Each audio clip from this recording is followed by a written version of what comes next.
Du ministre Pape Malick Ndour et la percutante plaidoirie de Maître Aïssata Tall, je vais donner la parole à notre ténor du barreau, Maître El Hadj Oumar Youm.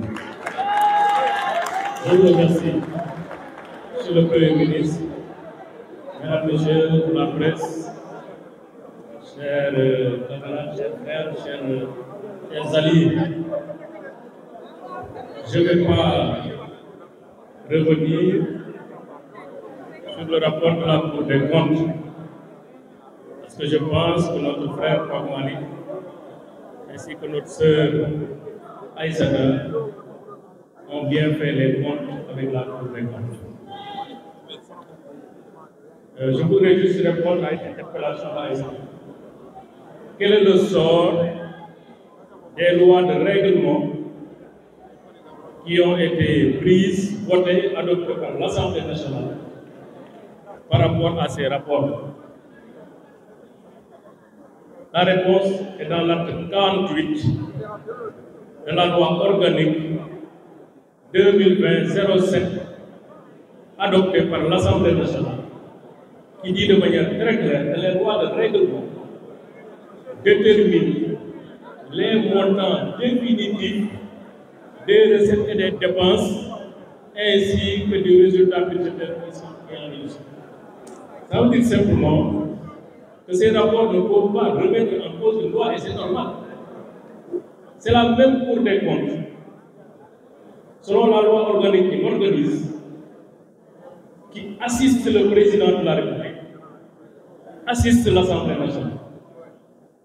C'est la même Cour des comptes quand on doit faire une loi de règlement qui engage une procédure de certification des comptes en tant que juge des comptes et juge des comptables publics, pour dire à l'Assemblée nationale que les documents comptables qui m'ont été remis sont conformes, sont bons, sont sincères, et vous pouvez procéder au vote pour adopter la loi de règlement. Donc, il est évident que la même Cour des comptes hier a pris des actes pour dire que les chiffres sont bons. C'est la même Cour des comptes aujourd'hui qui semble dire, dans une contradiction qui a été relevée par Pape Malick Ndour, qu'il y a de la chose à regarder dans les comptes qui ont été présentés. Allez voir maintenant qui croit. Nous, on préfère croire à la Cour des comptes qui a certifié, sans aucune pression, sans aucune demande préalable venant de politique, les comptes de l'État du Sénégal, à une Cour des comptes qui a audité un rapport dans des conditions qui viennent d'être décrites par mes devanciers. Ceci étant dit, il m'a été demandé de vous faire un compte rendu dans l'affaire de notre honorable député, le lion de Agnam, l'enfant prodige du Fouta, honorable député Fabien. Nous avions toujours dit haut et fort, sans être contredit, que son dossier procède d'une commande politique.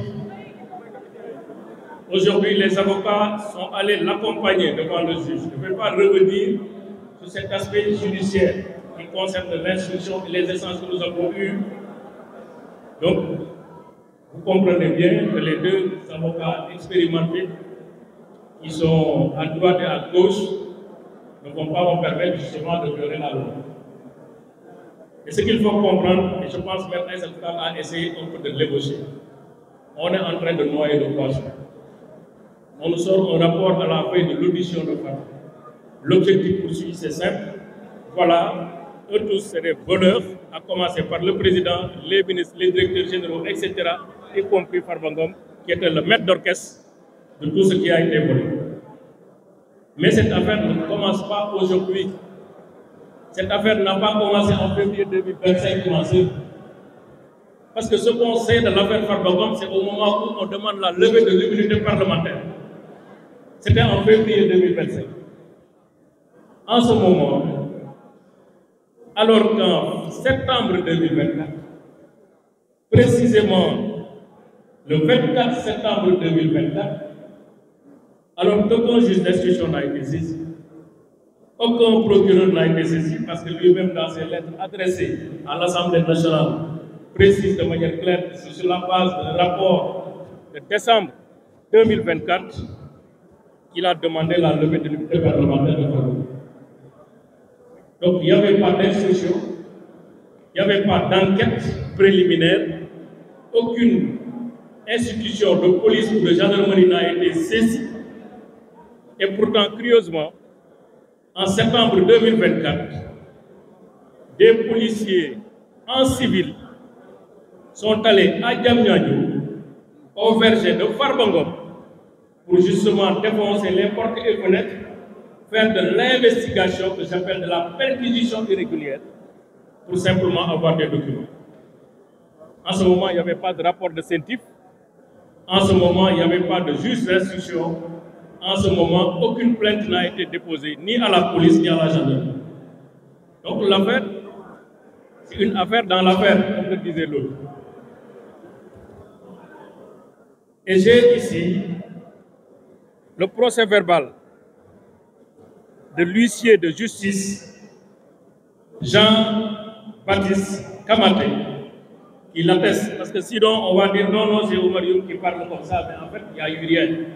Cet incident, nous l'avons constaté par procès verbal établi par l'huissier Jean-Baptiste Kamaté le 24 septembre à 15 h le 24 septembre 2024.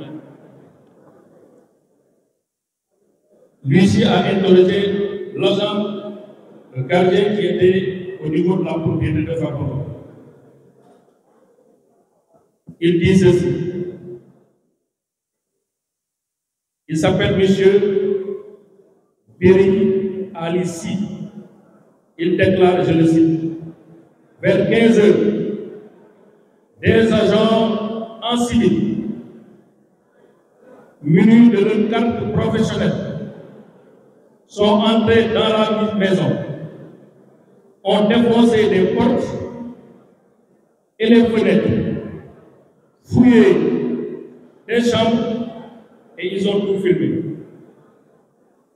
Le rapport, le procès verbal, il y a des photographies qui montrent les incidents.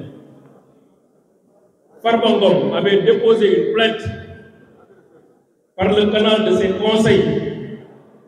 À ce jour, personne n'est capable de nous dire qui avait envoyé ces agents de police en civil au domicile de Farbangom. La justice que nous connaissons, pour laquelle nous sommes des militants, est une justice élégante, courtoise, prévenante dans sa démarche.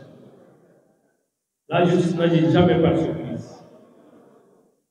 Une vraie justice, je ne dis pas de la justice politique, elle n'agit jamais de cette sorte. Donc c'est en septembre 2024 que les choses avaient commencé. L'étape qui a suivi, c'était quelle étape? Farbangom engagé dans une bataille électorale à mobiliser sa région, ses parents, ses amis et ses frères pour le triomphe de notre camp et de son camp. Durant la campagne électorale, au mois de novembre 2024, le Premier ministre, candidat, tête de liste de la coalition PASTEF, est passé à Ayam. Certainement, il n'a pas vu ce qu'il avait l'habitude de voir dans sa promenade. Il n'a vu personne. Il n'a pas été accueilli. Il a été frustré par l'accueil qui lui a été réservé par Fouta. Il a dit de manière claire, audible, que Farbangom, qui est le patron politique de Matam, Ça, c'est la dernière campagne. Et il a dit aussi que moi, en tant que Premier ministre, si je demande au ministre de la Justice, si je demande au ministre de l'Intérieur, d'appeler Dieu, parce que le ministre est professionnel. Le ministre il n'agisse pas au nom de la République, ils agissent au nom et pour le compte d'un seul homme qui s'appelle Ousmane Sonko. Moo tax ñun boo yàgg nañu wax ne Farba Ngom cible Ousmane Sonko la te cible wul Farba Ngom noonu rek xam na diggante Farba Ngom ak président Macky Sall xam na cofeel bi am seen diggante soo mënul jot ci président Macky Sall da ngay jéem a xool lu koy métti jaar ci Farba Ngom bi nga xam ne boo ko laalee dafay mel ni laal nga Macky boo ko laalee laal nga parti bi laal nga APR boo ko laalee laal nga Sénégal boo ko laalee laal nga Fouta bu ne xaaral ñu daan ko yàgg nañu wax aussi et ça on l'a dit haut et fort que jusqu'au moment où l'Assemblée nationale procédait à la levée de l'immunité parlementaire de Farba Ngom, Farba Ngom lui-même ne savait pas qu'est-ce qu'on lui reproche. L'Assemblée nationale elle-même qui a procédé à la levée de l'immunité parlementaire ne savait pas ce qu'on pouvait reprocher à Farba Ngom.